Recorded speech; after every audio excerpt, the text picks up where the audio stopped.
wonderful is how I would describe this. Kena Bridge of Spirits made me feel young. I love games that have the maturity in storytelling and gameplay to appeal to grown-ups, but still be cute enough and fun for little children to enjoy also. Combining both worlds very well, Kena Bridge of Spirits is a masterpiece. At least, that's how I felt. Stuff like this just doesn't get released very often. Stay with me and I will show you why. Kena, a female protagonist that isn't half naked or with body armor that looks like a bikini. If this was 2009, Kena should have looked something like this. In 2021, this young 17-year-old has all her clothes on her. Her body isn't sex exaggerated. I mean, it must be a shocker to the gaming industry. Instead, Kena is serious, an intellectual-looking young adult who is trying to walk in her father's footsteps while making a strong path for herself just by simply doing her job. She is a spirit guide, someone who helps lost spirits find their peace and guide them to the afterlife. What is kind of interesting here is that from the beginning we see the main protagonist, which is the girl, on the cover or on the poster of the game. But instead of a long cutscene where the game gives you motive and adds all sorts of details, the player just jumps into the action right away without any cutscene, almost ignoring Kena altogether. As you progress, there is not a lot of information or details about Kena. The discovery and story revolves around the land which you find yourself in, the people, or should I say the souls here, and the story they have to tell. This entire journey is about where you are, not who you are. It's pun intended because Journey, a video game that holds this title, is kind of just like this. It's similar. The person that you play with isn't important. The land that you discover in the journey itself is the actual video game. I find strong similarities with that. I mean, I was sure that this is going to be all about Kena, right? Her past, her present, what happened before, what's going to happen, discovering her and her motivations, everything about her. But no, not at all. Kena is just here to do her job. And the game just lets you use her to unravel the mysteries of this land. This is very different from what I'm used to. It didn't really bother me at all, because as you play along all the way to the end, you will get details about Kena if you get to the end of the game. I saw him here somewhere.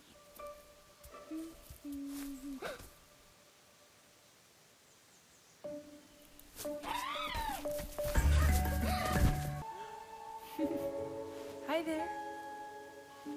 Kena doesn't really talk much. She has a serious face, only smiling in photo mode, if you press the right button. Other than that, she has a serious, relaxed, calm face, and she's just here to do her job as a spirit guide, just like her father before her. This creates mystery around this character and just triggers interest, leaving me to understand by the end of the game this: the developers definitely and clearly have in mind for a sequel, where we will get to find out much more about the protagonist. Stay tuned. I'm pretty sure in 1 or 2 years we're gonna get Kena Part 2. I mean, her name is in the title. It was from the beginning when it was announced in 2020. Her face is on the cover of the game, but the story so far is not hers. Not as much as we would like. Platforming, solving environmental puzzles, easy but familiar Souls-like combat, blocking, dodging, and chaining skills and attacks, no loading screen except when you teleport for a second, skill upgrades enough to keep you interesting all the way throughout the story, a generous map, way bigger than you would expect, exploration, area unlocking, perfect performance regardless of what you see on the internet. Trust me, this thing is butter smooth.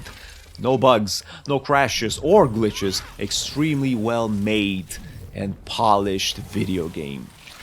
This is what you can expect from this package. The visuals, are impressive. Just like Game Rank's Jake Baldino said, there are very beautiful places. I mean, this game for me is the most beautiful game of the year. It clearly does not aim for photorealism, thank God. Instead, it's just very pleasing to the eye. There's always places where you just stop and you're like, wow. And the vistas are just so gorgeous. And once again, thank God for photo mode. And it's quite something special. Speaking about photo mode, I didn't find the right button on the keyboard. No idea what button to press to take the photos. Instead, what I did, I plugged in my controller. With ease, you can take photos. It lets you enter photo mode. And this is something unique. You can pose Kenna if you like. It's not the first time we've seen this, but if she happens to be next to other characters, when she's posing, she's looking at the camera. All of them are facing the camera, and you can choose to press a button to make Kenna smile. It's also the only time you will see Kenna smile in the entire video game. And as a perk, I don't know exactly what to call it. If you play the game with controller, it will vibrate whenever you are next to a place of interest or like a secret, giving you like a hint that something is happening in that area and you need to pay attention. Let me tell you, the mouse and keyboard doesn't vibrate. There's a town and that acts like a world hub as you venture in all directions to unlock and complete new areas. As you are kind of intended to come back to the town to trigger the main story and to progress further. Here's the catch. The game doesn't tell you when you need to come back to the town. The game doesn't really tell you anything. It just doesn't hold your hand. I remember Assassin's Creed, that video game. I remember Far Cry, remember Grand Theft Auto, I guess. There is a marker on the map. And usually you have a path as if like a GPS sort of that you need to follow, etc. Yeah, well, here the game doesn't give you that. It just lets you explore, and in some points you will probably get lost. I know I did. Or there will be dead ends, walls that you can get through if you unlock something else somewhere else. I'm an Assassin's Creed player. I need to follow the GPS. Kenna really took me out of my comfort zone. And for sure, I am glad it did so. It made the game so much more interesting. Everything is in the details. When pressing the search spirit button, leaves and flowers and the nature vibrates as if a strong wind would have triggered them. When you stop and idle for a few seconds, she will sit down. The roots will circle around her as if they're trying to be next to her to protect her. When she suddenly stops from running, the rots will stay next to her looking up like little puppies in love with their human companion. Kenna will always look at the character she is next to, and this kind of gives you a sense of that she's always aware of her surroundings.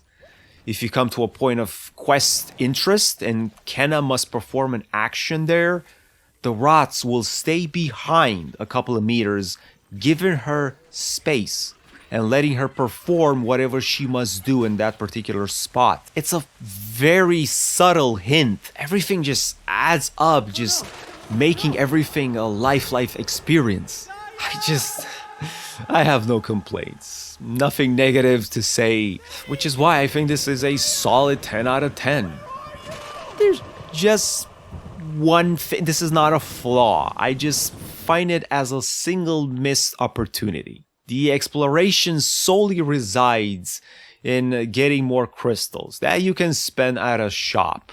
The only thing that you can buy from the shop are cool hats for your cute rot family. I think the missed opportunity is that you could have purchased fashion items and cosmetics for Kenna.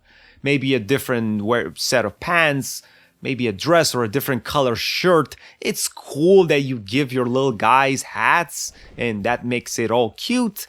I just think it's a missed opportunity because you could have changed Kenna's wardrobe. I mean, guys, you spent 12 hours playing this. Changing her appearance would have been more interesting. With no GPS marker for my quests, no half-naked female character with big boobs, no extreme gore or violence, no attempt for photorealism. I mean, I had no idea they'd make video games like this. Why 10 out of 10? Why not? For everything that I've mentioned above and one more. Dollar value is amazing. This is not a 60 price game. It's below that, somewhere roughly around half, 35 or 40. Totally worth it, every single cent. If you were to play just a couple of games a year, or maybe you would play one game a year, as of right now, September 2021, almost October, this is the game that you should play. I love it. If you want to debate or call me out, if you want to tell me that this is not a 10 out of 10 video game, or maybe you did love Kenna, Bridge of Spirits, leave it all in a comment section. Let's talk about it. My name is Rocashu. Happy gaming, everyone.